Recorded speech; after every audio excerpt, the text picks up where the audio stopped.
Hi friends, today just we are going to see how to frame adjectives in comparative and superlative degree. So it is very important that we should know how to frame adjectives in comparative and superlative degree. First we are going to see how an adjective can be framed in comparative and superlative if the adjective is one syllable. For one syllable word in comparative, with that one syllable word, er will be added, and in superlative, est will be added with that one syllable word. For example, soft here, with that soft er is added to frame, to have comparative degree, and with that soft here est is added to have or to frame superlative degree. So like that, when the adjective is single syllable word, with that word we have to add es or est to frame comparative and superlative degree. And there are some spelling rules what we have to follow in order to frame comparative and superlative degree. That we are going to see the spelling rules to frame comparative and superlative in single syllable word. For example, first one, adjective. If the adjective ends with the single vowel letter followed by a single consonant. For example, thin is the word which has single vowel letter which is followed by single consonant letter. If the adjective is like that, an adjective ends with a single vowel letter and followed by a single consonant, the consonant letter will be doubled. That is the first rule. In that adjective, the last consonant letter will be doubled. For example, thin is an adjective. In comparative, it is thinner. In superlative, it is thinnest. Here, the last consonant word n is doubled. T-H-I-N-N-E-R, thinner. Here, T-H-I-N-N-E-S-T, thinnest. So, the last consonant letter will be doubled if the adjective ends with a single vowel letter which is followed by a single consonant. That is the first rule, and there is the second rule. If an adjective ends with an e, if an adjective ends in an e, that e will be removed and comparative and superlative degree will be composed. For example, wide is the adjective. In comparative, it is wider, and in superlative, it is widest. You can see wide, W-I-D-E.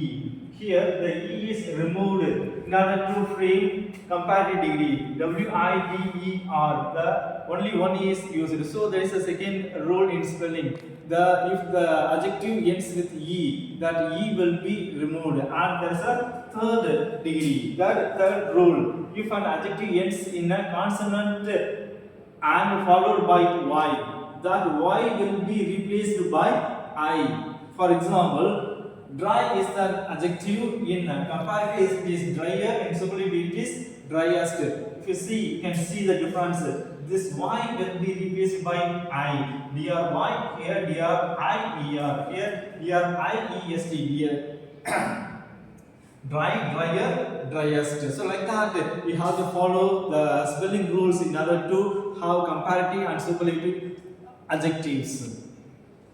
To see how comparative and superlative adjectives can be framed if the adjective is double syllabled. We previously just we discussed how comparative and superlative adjectives can be framed if the adjective is single syllable. Now we are going to see what are the rules we have to follow if the adjective is double syllabled. For example, two syllable adjectives.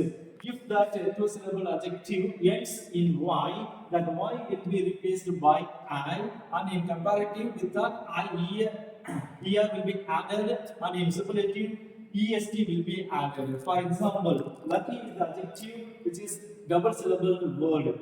Lucky will be changed into luckier in comparative, that y will be removed, and instead of y, I will be added and er will be added to frame comparative adjective.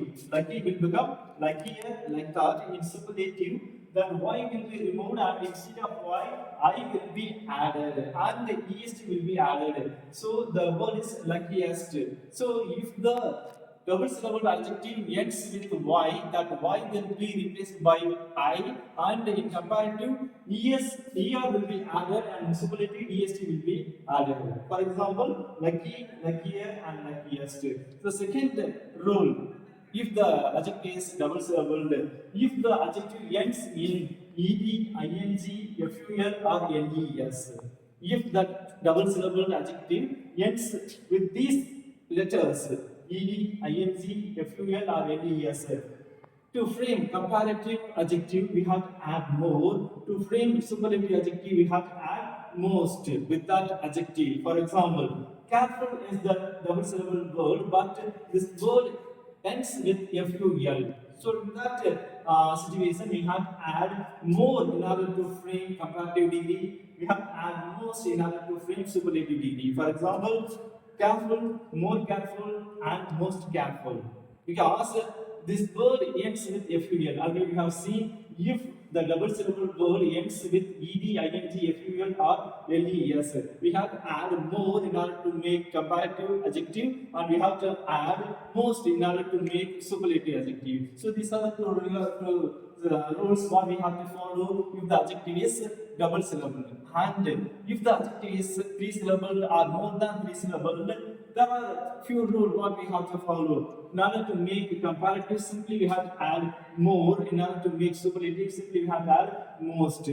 If the adjective is three or more than three syllable word, for example, difficult, it is three syllable word, and to frame comparative adjective, we have to add more difficult.